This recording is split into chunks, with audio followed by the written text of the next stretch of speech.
All right. It is 6 p.m. and we're going to prep some Dungeons and Dragons. This is going to be the last stream until Sunday because we got the holidays coming up. So no stream Wednesday, Thursday, Friday, or Saturday. No games Wednesday, Thursday, Friday, or Saturday. So what are we going to work on today? We're going to take a quick look at the Grimhollow Player's Handbook. I say a quick look because I got holiday stuff going on. I got people coming over in an hour. So we're going to take a quick look at this and see how it goes. So let's see. Here we have the Grimhollow Player's Guide from Ghostfire Gaming. They're just making some really outstanding stuff. This is not sponsored in any way by Ghostfire Games, but worth mentioning is they do have a new service they're doing where it's like $9.99 a month, so $10 a month, and you get like a new adventure, new supplement type deal sent to you every single month. Very similar to what Paizo does with their products. So I thought that was kind of cool. I think the $10 a month is going to be an introductory rate. I think it is going to be a lot more expensive over time. I think Coville does something too with his Arcadia newsletter, which is basically just monthly content for a subscription fee. Anyways, let's go ahead and dig into this because I am a big fan of the Grimhollow system and to a certain extent the setting itself, and I know that in this player's guide they really kind of flesh out the world and they add some more unique aspects to it, so I'm very interested to see how that turns out. Alright, so why are we looking at this? Because at the end of the day, we've been working on our Gothic Horror setting for 37 weeks. I think this is the 37th week that we've been working on this stuff, so quite a while. And now we're making a decision, right? We weren't sure what system we were going to run in. Was it going to be World of Darkness? Was it going to be Exalted? Were we going to run it with Fates? Were we going to come up with something completely new? Or were we going to go back and do 4th edition? Or were we going to try Pathfinder 2? We've looked at all these different settings, all these different ways to play the game. At the end of the day, I'm just a little too busy to invent a brand new game system. And I'm a little too busy to learn, or I should say master, a new set of rules, or even an older set of rules, when I'm already running games all the time in 5e, and I play in games in 5e. For now, I think I just want to stick to 5e. Now, the world itself that we build, you know, that can be system agnostic for sure. But as I move out of design and into actually running the world, I did have to pick a system. So I did decide to stick with 5th edition D&D. And then within that system, Grimhollow had the most things in common with what we were trying to do, and the flavor and the theme and all that stuff. And that's the direction that we went. So here we go. Player's guide. All right, we got this beautiful map of the world. I'm into it. Looks pretty cool. And let's see. Credits, beautiful artwork. All right. The main thing that I'm curious about is are the expanded backgrounds. I definitely want to see those. But they did add some more, what's the word I'm looking for? Subclasses, so that should be pretty exciting. They added some more transformations, which I wanted to take a look at. And I think they reprinted their existing transformations and they added 3 new ones, so that should be pretty cool. And then we've got the normal backgrounds, the advanced backgrounds, and then something called archetypes, and a couple of new spells and weapons. Seems like there's a lot of cool stuff in here. So let's go ahead and kind of jump into it. Again, we're only doing this till 7, so who knows what we're going to find in that 1 hour. All right. In their setting, darkness is a choice, the gods are dead, and magic is mistrusted. That all makes for a pretty good low magic kind of rough-ass setting. Not sure how 5e is going to mesh with that kind of, you know, low magic feel that they're going for. But I guess if you're constantly hunted for being a spellcaster, that certainly makes it a little bit harder. Let's see. Here we go. Exotic races of Atharis. So we've got the Welshel-kind. Welshel-kind are another toy race. So this would be the, I don't know, second or third toy race that we've encountered in 2021. Let's see what these guys have to offer. Constitution score increases by 2, charisma by 1. As constructs, the Welshel-kind do not age as normal creatures do. They are forever trapped in a doll-like body of a stolen child. As such, their maximum age is more a function of natural erosion and damage than of time, occasionally needing to replace or fix body parts when needed. That's creepy. Let's see. Artificial form. As a constructed creature, your body functions differently than a normal person. You have advantage on saving throws against being poisoned. You have resistance to poison damage. You're immune to disease. You don't need to eat, drink, sleep, or breathe. But you are somehow still considered a humanoid. Let's see. When a fairy leaves a Welshel-kind in place of a mortal child, they cover it with a glamour to make it appear identical to the child that was stolen. Over time, this glamour fades, but a Welshel-kind can still call upon it in times of need. You can cast Disguise Self once, taking on the appearance of the child you were intended to replace. You regain this ability when you finish a long rest, and spellcast or charisma is your spellcasting ability. Childish agility. Kind of sounds like halfling movement. Overall, not very good. Not very powerful either. Especially compared to the other toy races that we've seen. Laneshi. So this is some kind of sea elf variant. All right. Let's see. Strong tendency towards law, reflected in the regimented society. You got a swim speed. Not equal to your walking speed. That's nice. It's actually a separate speed. Dark vision. Sure. Amphibious. Beast Whisper. You can speak with animals. You can cast this once per day. And then there's two different sub-classes. The Warrior and the Mystic. Neither of these is very impressive either. Alright. Then we got the Ogresh. The populous race of Arathis. Stories about the Ogresh, so if you have seen them in person. Alright, so these are meant to be sort of a half-ogre-esque race. Let's see what they've got. Interesting. Oh, okay. Young ogres restore slowly. Then they begin to travel. Reliance on other species. Masters of social interaction. Okay. So they're not just like a normal like bruiser half ogre situation. It seems like there's actually some sort of unique abilities here. So you are big, but you're also very charismatic. That's kind of cool. Advantage on saving throws of being charmed. That's cool. So you're like a big glib fey creature. That's actually something new compared to like all the stuff we normally see. The Downcast. Let's see. Okay, so these are basically Celestials who have had a really hard time. So like an Aasimar who is not as dramatically cool as a normal Aasimar. That's neat. Stripped of their immortality, the Downcast nevertheless possess incredibly long lifespans. Can live up to 800 years old.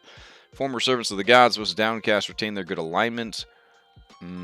Divine learning to get religion and thaumaturgy. Sangromancy. The blood of angels flows in your veins. You can tap that blood to boost the power of divine magic. Whenever an allied creature within 30 feet of you regains hit points, you may spend a hit die and add the results to the amount gained. Well, that's pretty badass. You have resistance to necrotic damage. And then there's 4 different sub-races. That's pretty cool. You get a Cure Wounds, you get a Detect Magic, a Branding Smite, or a Shield of Faith. Alright, then we got the Dreamers. Let's see.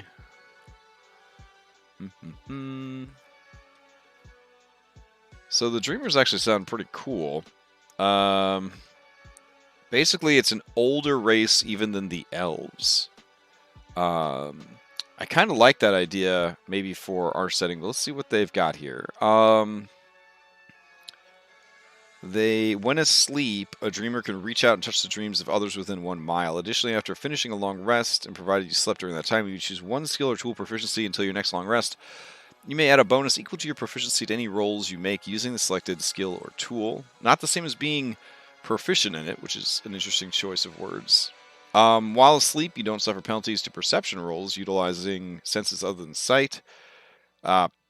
Power nap. When taking a short rest, you may choose to sleep for 1 hour. If you do, you may reduce your exhaustion by 1 level. Holy shit. Wow. And regain 1 hit die in addition to other benefits of a short rest. That's really good. And then you get dark vision on top of that. Alright, then we've got the Disembodied. So this is, I guess, a ghost race. Let's see. You possess certain traits as a result of the magical mishap that trapped you between the worlds. The Disembodied are a collection of races that were at Ulmer's Gate when the accident occurred. Because of this, you can choose what race you appear as. This also affects some of the features below. So let's see. You keep the size of your original race. Fade away. As an action, you can fade from the material realm and disappear into the ethereal plane. While you remain faded away, you cannot interact with the prime material plane, and effects on the prime material plane cannot interact with you, including spells and creatures. However, you can move and hear as normal and see everything in shades of gray. This effect lasts for 1 minute or to use a bonus action to end it. When the effect ends, you reappear in the prime material plane in the closest unoccupied space you disappeared from. When you use this feature, you cannot use it again until you complete a long rest. Planar Outcast, you can cast Featherfall once per day, Blur, and Blink, and you gain proficiency in Arcana. Kind of cool. Not as cool as Valda's Spiritbound, or whatever the hell they are. Overall, a couple of cool new races, but nothing, like, overly exciting. That's fine, because we're not here for the races per se. We're here to see some of this other stuff. So let's scroll down. We don't care about the lands. Give me them bookmarks. What else we got here? New subclasses. All right. Path of the Fractured. This is a Barbarian Primal Path. Face of Rage. Starting at 3rd level, when you enter a rage, your features distort and your body swells such that your appearance completely changes. Oh, like, so you're the Hulk. That's fantastic. You roll a d8 in place of normal damage of your unarmed strike. Your unarmed strike counts as magical. That's pretty good at 3rd level. When you use the attack action with an unarmed strike and you're not wielding a shield, you can make 1 unarmed strike as a bonus action. Also very cool. You count as 1 size larger when determining who you can target and who can target you with grappling, and your reach with unarmed attacks increases by 10 feet. That's very cool. At 3rd level, you gain proficiency with 1 of the following skills of your choice: Arcana, History, Investigation, Medicine, Nature, Persuasion, or Religion. In addition, you gain... Oh, so it's a very Dr. Jekyll, Mr. Hyde, the Hulk situation here. Brains and Bronze. At 6th level, while you are not raging, you have resistance to psychic damage. While you are raging, you have resistance to all damage except psychic damage. Cunning and Brutal. At 10th level, when you are not raging, you could take a bonus action on each of your turns to take the Disengage or Help action. While you are raging, your unarmed strikes score a critical hit on a 19 or 20. And finally, your Better Half. At 14th level, when you take damage that reduces you to 0, you can use your action to drop to 1. Instead, and gain temporary hit points equal to half your maximum hit points. Holy shit. In addition, if you were raging, your rage ends. And if you weren't raging, you enter a rage. Even if you have no remaining uses of the rage, you lose all remaining temporary hit points after 1 minute. Once you use this feature, you can't use it again until you finish on. That is fantastic. Holy shit. That's really cool. That's almost... Wow, that's great. Alright, what else we got? Barbarian, Primal Path, Path of the Primal Spirit. Alright, let's see what we got with Path of the Primal Spirit. In tune with the natural world, you get a Primal Companion. So a Barbarian with a pet. That sounds pretty dope. Wow. So you have Shared Rage. At 3rd level, when you are raging... Well, this is actually their first ability. Is Primal Companion. You gain a Primal Companion, a spirit that accompanies you on your adventures and instinctively fights alongside you. You can have a Guardian or a Striker of land, sky, or sea. Its stats are below, and they're tied to your proficiency bonus. It has a physical form, but it doesn't need to breathe, eat, or sleep. You can communicate telepathically as long as you're on the same plane of existence. You can temporarily dismiss them or summon them within 30 feet of you. In combat, they share your initiative. It can move and use its reaction on its own, but the only action it takes on its turn is a dodge action, unless you use a bonus action on your turn to command it to take another action. That action can be one in its stat block or some other action. This is fantastic. If you spend 1 minute per short rest caring for your Primal Companion, when you do, the spirit regains 2d6 hit points. Your Primal Companion regains all hit points at the end of a long rest. If your Primal Companion dies, the spirit manifests in a form of your choice the next time you finish a long rest. At 3rd level, when you're raging, your companion also gains resistance to PBS, kin to beasts. At 6th level, you can cast Animal Friendship and speak with animals, using Constitution as your spellcasting ability. That's pretty dope. Let's see. Once you cast a spell using the feature, you can't cast either spell until you finish a short or long rest. Skin Rider's Trance. At 10th level, you can use an action and choose your Primal Companion or one beast currently under the effects of your Animal Friendship to enter the trance. For the duration of the trance, you possess the chosen creature. While possessing the creature, you sense the world through its senses. Okay. And then shape the world at 14th level. You can use a bonus action to turn... On your turn, to choose a new form for your Primal Companion, causing it to transform instantaneously. When you cause your Primal Companion to transform this way, its current hit point changes to its new maximum hit points. Oh, dope. Once you use this feature, you can't use it again until you finish a short or long rest. That's fantastic. Oh, wow. Okay. That's really good. College of Adventures. Get the fuck out of here. What? Alright. Starting when you choose this college at 3rd level, you get Adventurer's Talent of your choice. Adventurer's Talent options are detailed at the end of this college description. You get another one at 6, another one at 14. Also at 3rd level, while a creature has one of your Bardic Inspiration dice, it can use a bonus action on each of its turns to take the Help action. Wow! At 6th level, choose one skill, tool, or language. You gain proficiency. Nice. One school. Oh, wow. You gain proficiency with the skill and with the tool. And wow, so you get a skill, a tool, and a language at 6th level.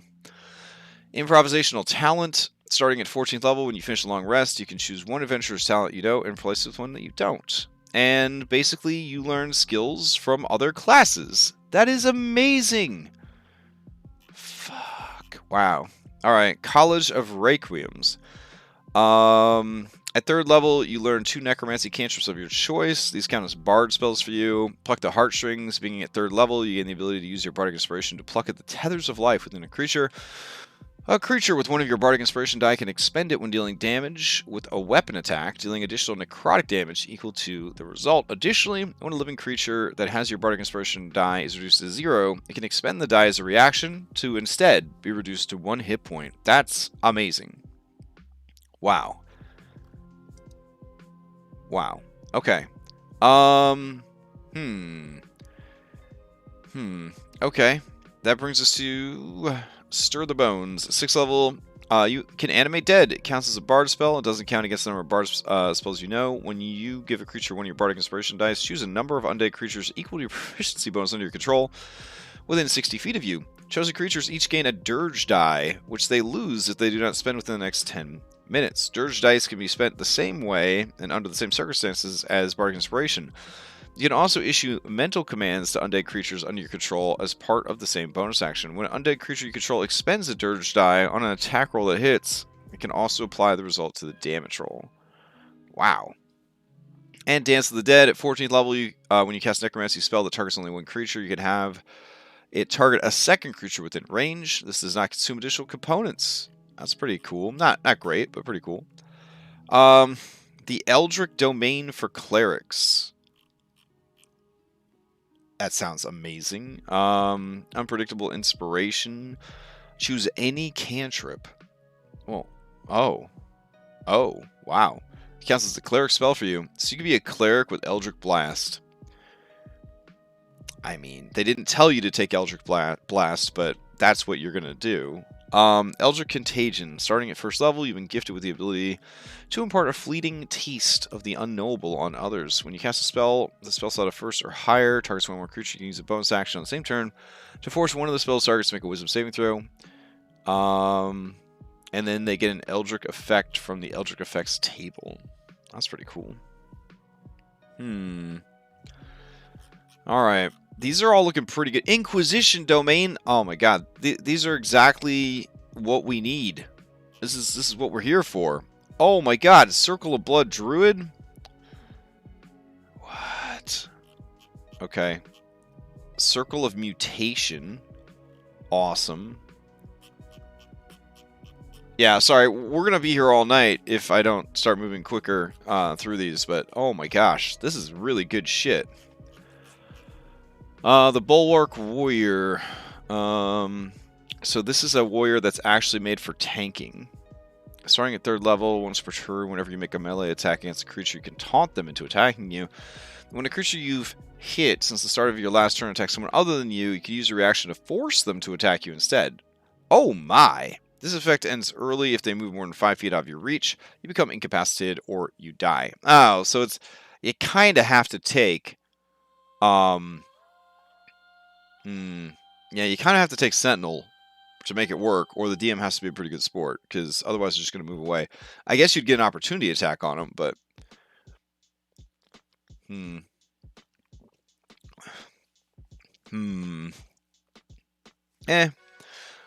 Weather the Storm. I mean, a free attack isn't bad. At 3rd level, you have grown accustomed to being battered and bruised. As a bonus action for the next minute, at the end of each of your turns, you can gain temporary hit dice or hit points equal to your fighter level. That's kind of cool. It's not great. Well, wait. As a bonus action for the next minute? Oh, yeah, that is really good. Never mind. Living Shield. When you reach 7th level, you can quickly protect allies from attacks. As an action, all creatures of your choice within 30 feet that can hear you make a wisdom saving throw. Each creature that fails has disadvantage on attack rolls that do not target you. Fantastic. Wow. Wow, this is really good. Okay. Living Crucible. Discovered an external means of power. Oh, so you're taking drugs. Oh, okay. Oh, that's pretty dope. Alright, what do we got here? Monastic Tradition, Way of the Leaden Crown. Oh, nice. It's a psionic-based monk. That's pretty cool. The Way of Pride. Kind of like a bard monk. Awesome. What do we got here? Oath of Pestilence. Well, we have Domain of Pestilence already from Valdis, I believe. So that's kind of cool. Let's see. Oath of Zeal. Also pretty on brand for the Gothic Horror setting. That's cool. And let's see what else we got here. Ranger archetype, Green Reaper.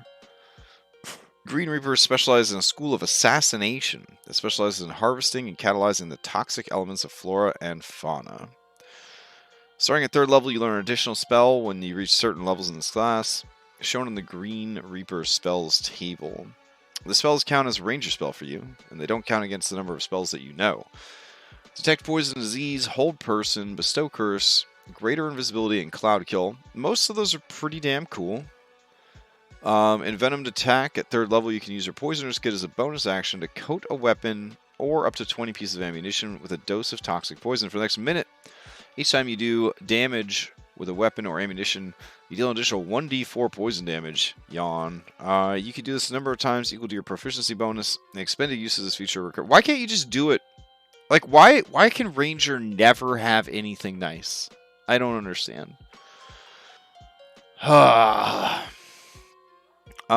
Tradecraft. Also, I'm going to spend a bonus action as a ranger, where bonus action is everything. And I'm going to spend it to do 1d4 extra damage if I hit only a couple of times. That's crazy. I just don't understand. At 3rd level, you gain proficiency in Poisoner's Kits. Proficiency is doubled for any ability check that uses proficiency. Let's see. Final benefit of this feature: once per turn, when you hit a creature with a weapon or ammunition enhanced by the attack, you can spend a spell slot to apply Magical Toxin. The toxin deals an additional 1d6 poison damage, and the creature is poisoned until the end of your next turn. The toxin has added effects based on the spell slot expended casting the spell. These are detailed at the end of this subclass. Poison Control. At 7th level, you gain resistance to poison damage and have advantage on saving throws against being poisoned. In addition, when you cast the Protection for Poison spell without expending... you can cast Protection for Poison without expending a spell slot. You can do so a number of times equal to your Wisdom modifier. Variegated Vexations. At 11th level, you apply Toxin granted by your Envenomed attack. You choose to change the damage to Acid, Necrotic... acid or Necrotic instead of Poison. That's pretty good. 11th level, though, it's like a long ways off. Pain Tolerance. At 15th level, you've learned to quickly inure yourself against harm after you take damage from attack, and can use the reaction to gain temporary hit points equal to the damage. You lose all temporary hit points gained from this feature. Anytime you make a class that's based around poison, if you do not give them the ability to ignore poison resistance or swap out the poison damage for some other type of damage, acid is a very common choice. You got to give it to them earlier than level 11. I mean, everything in the fucking game is either immune to poison or resistant to poison. You can't play a poisoner character and not have the ability to swap out the damage type, because it's just not going to happen. All right, what do we got here? Ranger archetype, Vermin Lord. All right, starting at 3rd level.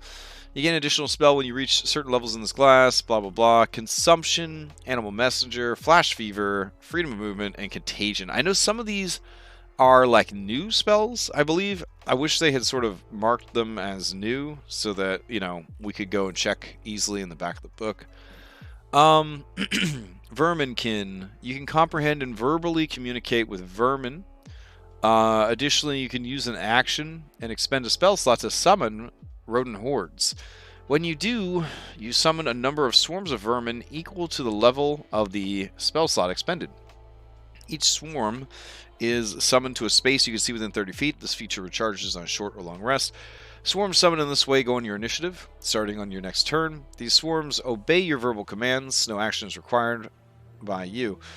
So they don't even get to go right away. They have to wait a whole turn to go. That's kind of rough. So you spend a whole action and a spell slot to summon them, but then they have to just sit there and do nothing for the whole turn. I don't feel like when wizards summon stuff, they have that same restriction. They obey your verbal commands, no action required, but you defending themselves by taking the dodge action if you're not giving them a command, and they flee the area and disperse after 1 minute. Let's see. You leave a septic filth behind to fester in the wounds caused by your verminkin's attacks. As a bonus action, you choose any number of creatures within 60 feet of you that took damage from a weapon attack made by you or your swarm, and they'll take 1d4 necrotic damage. Okay. It's any number of creatures. I mean, that's cool. Filth and Fortitude. By 7th level, the time you spent with plague-bearing rodents has rendered you immune to disease, and you gain proficiency with con saving throws. That's pretty huge. Infectious Spread at 11th level. Hey, I'm doing alright, Gifted Gabby 1. How you doing? I'm getting ready for the holidays, and finally sitting down and checking out this Grimhollow Player's Guide, which has been... I mean, the classes so far, the subclasses, have been really, really cool, but the Ranger subclasses, as with all Ranger things in 5th edition, have been very, very lackluster. I don't know why Rangers aren't allowed to have nice things in 5th edition. I don't know who got together and made that decision that Rangers couldn't have nice things in 5th edition, but everybody seems to be on board for it. I don't know. Let's see. At 11th level, you can use bonus action to deal the damage granted by Septic Strike features. Each creature takes damage and must make a con saving throw, or become poisoned. You can use this feature a number of times equal to your wisdom modifier. Oh, of course, there's got to be limitations to it on top of everything else. Strength of the Swarm. At 5th level, when you have a swarm of vermin summoned by your Verminkin feature, you can call on your rodent minions for defense. When you take damage while they are within 5 feet of you, you can use a reaction and choose one of the swarms to take the damage instead. That's kind of cool. Alright, what do you got here? Rogue Archetype Highway Rider. And they have guns. So this is like a cowboy. That's kind of cool, I guess. Okay, let's keep going. And Misfortune Bringer. Rogue Archetype Misfortune Bringer. You can use the Evil Eye, Misfortunist, Jinx points. That sounds kind of cool. Let's see. Steal Luck. Starting at 9th level, when a creature you can see within 30 feet of you makes an ability check, attack, roll, saving throw, you can use a reaction to remove the advantage from the roll. When you do, you regain an expended Jinx point. How often do bad guys, other than magic resistance, have resistance? Hey, Sylvie. We're on my Ancestry and Cultures from World Look at the book. Working on Batfolk right now. Oh, nice. Nice. Yeah, I started developing Batfolk for this, and then that got us working on like the Bloodlines project, and then I don't know. The Bloodlines project is a pretty big thing. I'm hoping to have it finished before I start running games in this setting. But yeah, I much prefer the idea of players being able to kind of Frankenstein together whatever kind of PC race they want. But overall, for now, I'd probably just do a reskin of like winged tieflings or something. I don't know. All right, let's see. But how often do bad guys have advantage that you could steal from them, other than like if they have magic resistance? I just don't see how that's like particularly relevant. Okay. Sorceress Origin Haunted. Alright, art looks pretty dope. Let's see. Haunted spells, you get Unseen Servant, See Invisibility, Speak with Dead, Death Ward, and Little Death. Yeah, I think that Gloomstalker, Pipe Parry, I think Gloomstalker is that and the, the other one from Xanathar's as well. The Far Reacher, no, that's what it's called. The planar one. Hold on. Those are like the two best rangers, easily. Let's see. Game rules, classes, ranger. It's gonna kill me if I can't remember the name of this one. Let's see. Natural Explorer, blah blah blah. Show me your side classes here. Alright, Beastmaster. Here we go. Horizon Walker. Horizon Walker seems kind of crap at low level, but the fact that it gets to add force damage to all its attacks is pretty awesome. And then it just gets better and better from there. Drake Warden's actually pretty good from the new book. I didn't think it was very good at first, but they have like a caveat in there that even though your mount's medium and you're medium, you can still ride your mount. So that was kind of cool. Swarm Keeper's actually pretty decent. I mean, I guess there's some good rangers. I don't know. It just feels like when they're designing for the ranger, they're afraid to make it too good because maybe people will think that they're overcompensating. I don't know. Yeah. All right, let's see. As a sorceress, Origin Haunted, you get a Phantom Companion. That's kind of cool. As a familiar, you get a Spectre. Wow.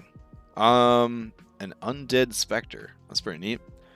They can turn invisible, and when they are invisible, they leave no physical evidence of their passage, can only be tracked by magic.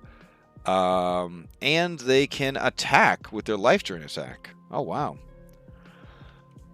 You also get 6 cents. You can make dexterity ability check to determine initiative. You gain a bonus equal to your charisma. That's pretty cool.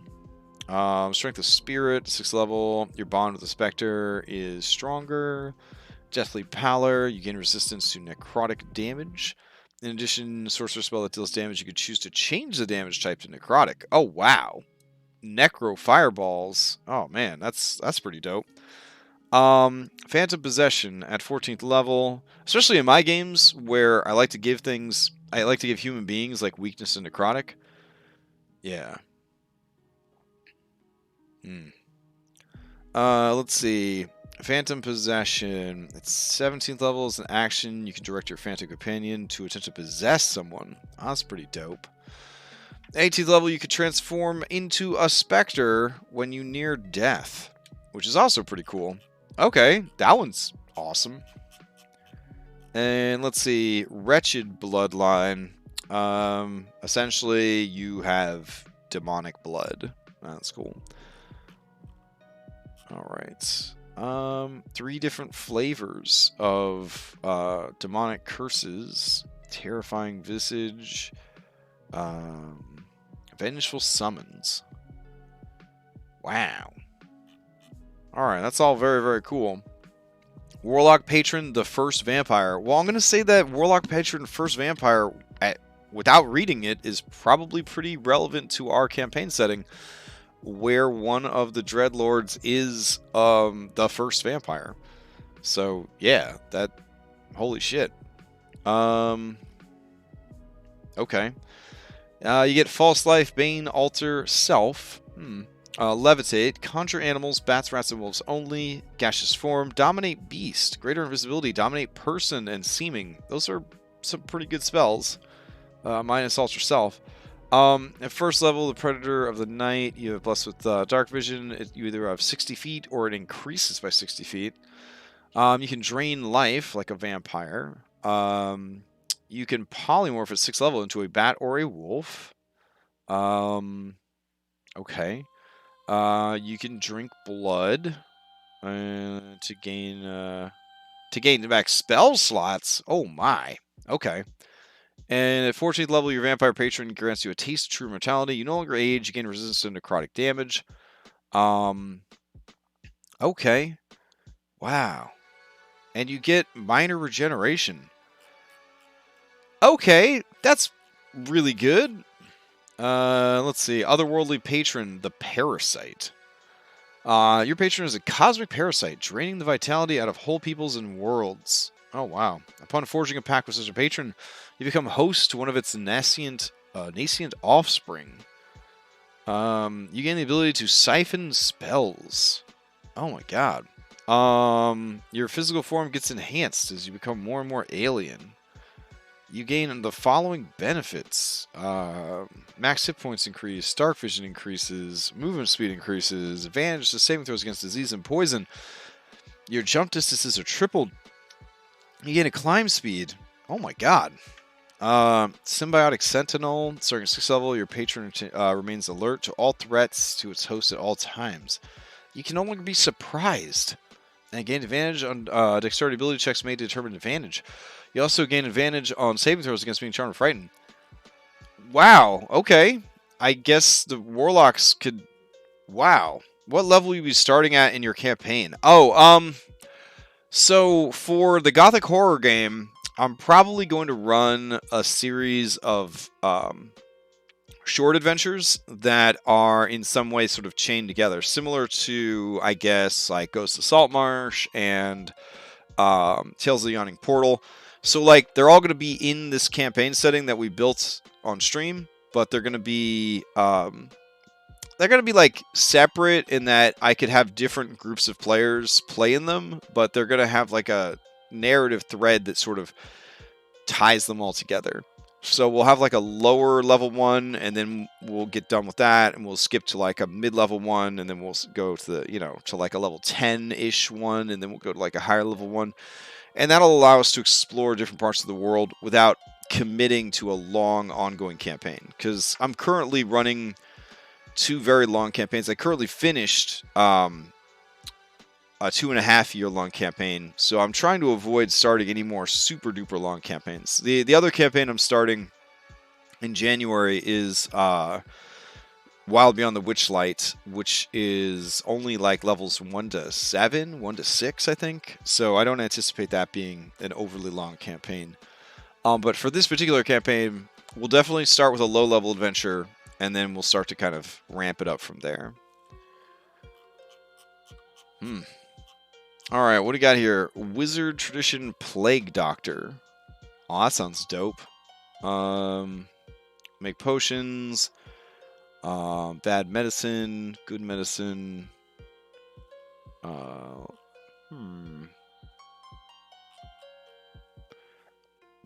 At second level, when you craft a concoction, you can choose to expend a spell slot without choosing a spell, instead creating good medicine. When a creature consumes your good medicine, you roll a d8 per level of the spell slot, and the creature regains equal number of hit points. If you expended a spell slot of 3rd level or higher, it also ends all diseases. That seems like a real poor man's way of getting healing onto your wizard. Not like terrible, but... And then Wizard School of Sangromancy. The School of Blood Magic. So it's not a blood domain. It's a blood school, which is even better in a way for our setting. So, yeah.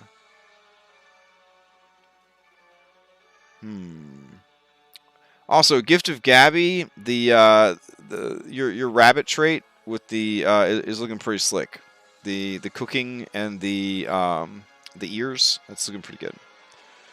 It's definitely a bit more flavorful than the Harrigans or whatever they came up with for Witchlight. All right, let's see.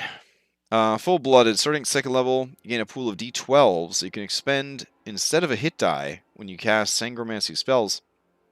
The number in this pool equals 1 plus your wizard level. Your pool regains all expended dice when you finish a long rest. Starting at 6th level, your hit point maximum increases by 6 and increases by 1 again when you gain a level in this class. Oh, I get it. Okay. In addition, when you cast a Sangromancy spell, you regain a number of hit points equal to the level of that spell. Oh, that's cool. At 10th level, when you deal damage to a creature with a spell you cast, you can expend and roll a hit die or a d12 from your full-blooded feature and add its results to the damage dealt to the creature. Oh, that's pretty dope. And Red Renewal, starting at 14th level when you finish a short rest, you could choose to expend hit dice. Choose expended hit dice to recover. When you do, choose a number of expended hit dice equal to half your wizard level and regain them. Okay, that's pretty cool. Alright, so here we are with transformations. So, transformations was already covered in the core rulebook, and it looks like they better define them in this source. Yeah. So, I do like this right here. While transformations make for great roleplay opportunities, at no point do they provide an acceptable excuse to hurt the enjoyment of other players at the table. If you want to create a conflict between 2 player characters, it's imperative that you discuss this with the table, and particularly your GM, first. Nice. Yeah, I wish more books, like, were putting stuff like this in here so these newer DMs understand that, like, this is a game with human beings and social interactions, and you're going to need to constantly communicate to prevent blow-ups at your table. Because, like, if I got one guy in my group that wants to be a vampire hunter, and I got a lady in my group that wants to become a vampire, or, a vampire hunter and a vampire, now, automatically we're going to have some conflict if they both want to roleplay their characters. So, yeah, it's one of those things you just kind of have to be aware of, that everyone's not operating inside a vacuum. Yeah. Let's see. When you achieve... The way they handle these transformations, though, is really, really smart, in my opinion. Here they recommend what class level you need to be before you move on to the next transformation level, as far as keeping any sort of balance there. They talk about removing transformation, boons and flaws, And let's see. So Aberrant Horror, you're turning into a hideous star-spawned creature. We've got Fiend. We already went over all this stuff earlier in our series. We got how to become a Lich, how to become a Lycanthrope, how to become an Angel, how to become a Vampire. And then we have the new transformations, which include becoming a Fae, which is pretty dope. Fae has the following transformation features. All right. Let's see. You must have sworn fealty to one of the Fae courts, been raised in the realms as a changeling, or have other plausible reason to become a Fae. Some of your abilities require you to do this. Blah, blah, blah, blah, blah. All right. Level 1 ability. Your charisma score increases by 2, dex by 1. That's fantastic. But they can't take anything higher than 16. That's interesting. You also become a Fae in addition to the other creature types. Spells that affect humanoids still affect you. That's weird. However, you're immune to effects that only affect a creature of your new type. When you gain this ability, you must also choose which Fae court fuels your transformation. So the Summer Court or the Winter Court, which I'm a huge fan of because Harry Dresden. Transformation boon, Twilight Step. As a bonus action, you can magically teleport up to 30 feet and deal either fire or cold damage. That's kind of cool, like in Eladrin. Transformation flaw, though. Your body and soul are bound to one of the fairy realms. You have disadvantage on death saves as the realm attempts to pull you back in. Oof. Oof. If you would be killed, your soul is taken back to the plane of existence of the GM's choice. This plane is your new home, and you're an NPC. Damn. That's rough. That's rough. Holy shit. Okay. Transformation level 2. Two-Face. You can choose to transform your face into a vision of enchanting loveliness or horrifying ugliness. Any non-Fae creature within 30 feet of you when you transform must make a wisdom saving throw or be affected for 1 minute. You get a Sprite Servant. It's kind of dope. Get magic tricks. Transformation flaw. Queen's command. Do you get all these things when you hit level 2? That's fantastic. Oh, no. You pick one of the following, but you also get the flaw. So what's the flaw? I'm actually more interested in the flaws. Queen's Command. Fae Court lends you its power. In exchange, you must pay regular tribute to maintain your freedom. Twice a year, you must deliver a treasure or a significant thing to them. Once pulled in this way, you must remain in the realm for 100 years. Oh my god. Wow. Alright, what else we got here? Level 3 flaw. Bound by words. Oh, that's dope. Okay. And then the flaw for transformation level 4. Seasonally affected. Your connection to the courts grant you tremendous power, but also esoteric fragility. You gain a weakness towards cold if you're summer, or fire if you're winter. Oof. Oof. If you were normally resistant to this damage, it instead affects you normally. If you're normally immune, you are resistant instead. Wow. That's rough. These are some rough flaws. Yeah, I kinda want to offer these up. These transformations for my Witchlight game, you wouldn't get very far. You'd only get to like the second level of transformation, but I think it would actually blend pretty well with what I'm trying to do with my Witchlight game, and it would be a pretty good way to see these things in action. All right, what else we got? Primordial, pretty dope. Let's see. And Spectral. Spectral Presence. Spectral Movement. Increases by 10 feet. And you can move through other creatures and solid objects. God damn it!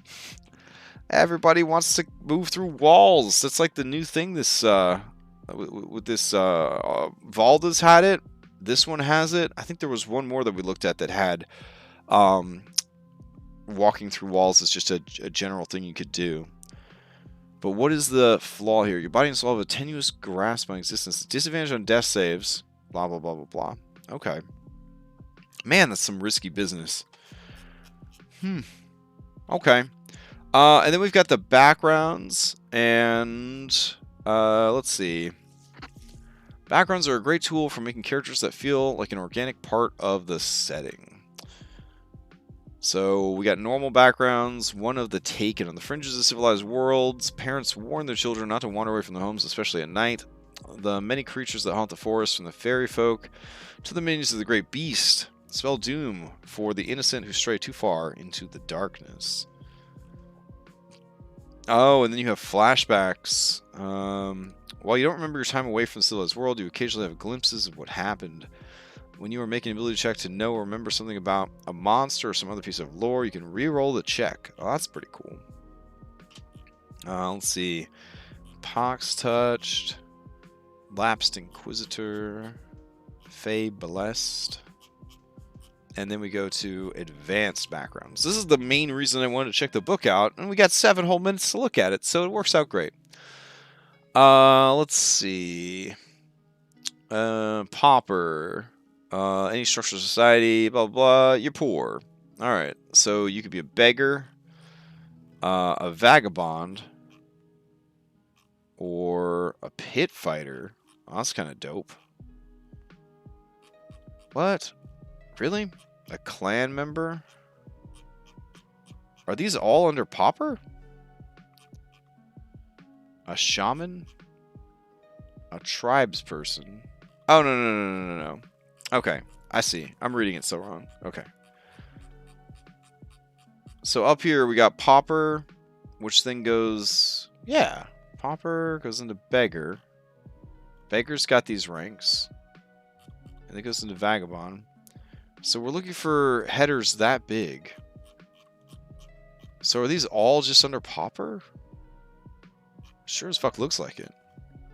Okay, and then we go to clan member, which is a new one. Alright, so then among clan members, you've got raiders. Okay. And tribesperson. Okay.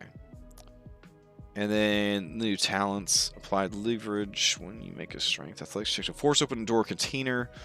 You can be add your proficient bonus, charity case, pitiable.